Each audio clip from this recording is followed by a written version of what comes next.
Hey guys, if you saw the last video, you seen that I painted the engine up to look like a two-stroke Detroit diesel.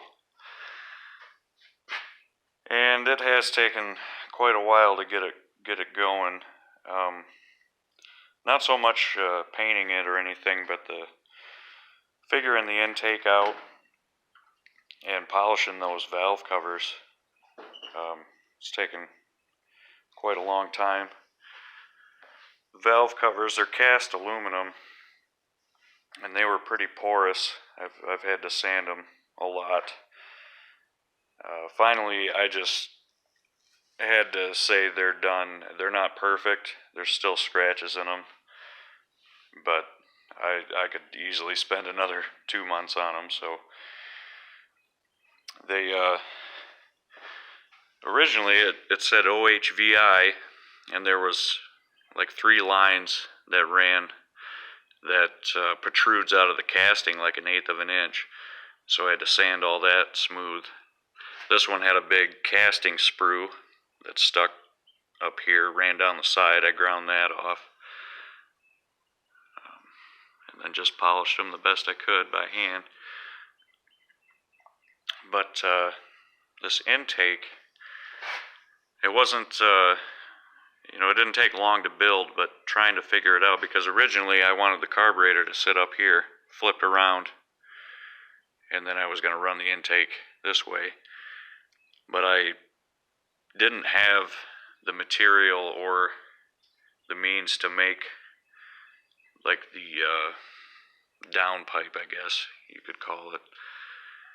So I wasn't too crazy about hanging it off the side at first, but I'm okay with it. And I guess another thing is it keeps the air filter away from the exhaust over here, and there might have been interference issues with the dipstick tube and everything. So I just made a simple bracket that clamps to the dipstick tube. I didn't think I would like it. It's not that it's that great, but it's simple and it works. And then I made another just to support the weight of the carb.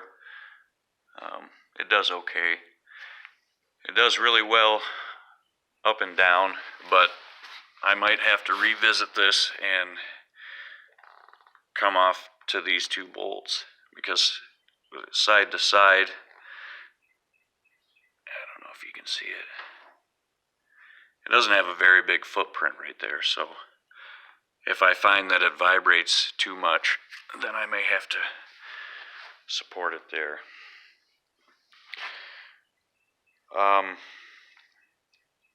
These are, I don't think I mentioned that this was a natural gas engine. It was plumbed right under the side of your house, so it's never run on gasoline. And these are the original intake tubes. They were originally separate pieces, and they turned in here, and they sat so far apart. So I cut them and spun them around and kind of blended them, and then I added this piece. It turned out pretty good. It looks all right. So I was waiting on the throttle cable to get here to start it, but then I decided I guess I don't really need it. I took the fuel tank off of Cameron's car just because it's easy to take off, and it had some gas in it, and hooked a battery up to it. I did start it once, and it fired right up. It shocked me. So maybe we can get it to do it again. Let's see here. Give it some fuel. Let's see what it does.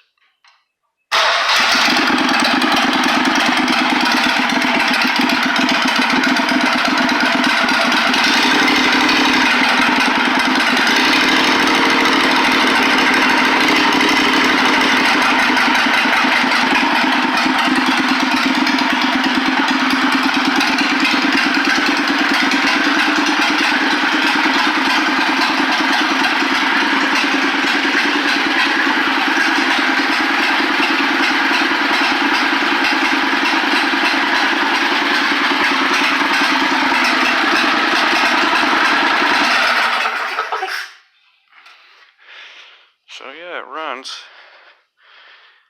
It's not quite perfect. I haven't done anything to the carb.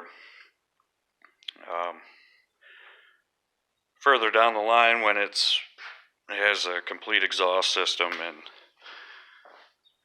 it's driving, I can figure out if I need to mess with the jets. I'm sure I will.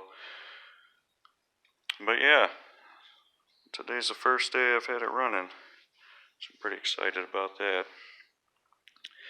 And I think I decided, I started getting some reference pictures. I think I'm going to go with a Peterbilt. It just seems like the lines would be pretty easy to follow. So not very far in the future, I'm going to get started on the cab. Another thing about this engine is it doesn't have a charging system. I'm going to run an alternator on it. And I think I want to run it off of this jack shaft, actually. I still haven't done anything with the piece that fits the taper.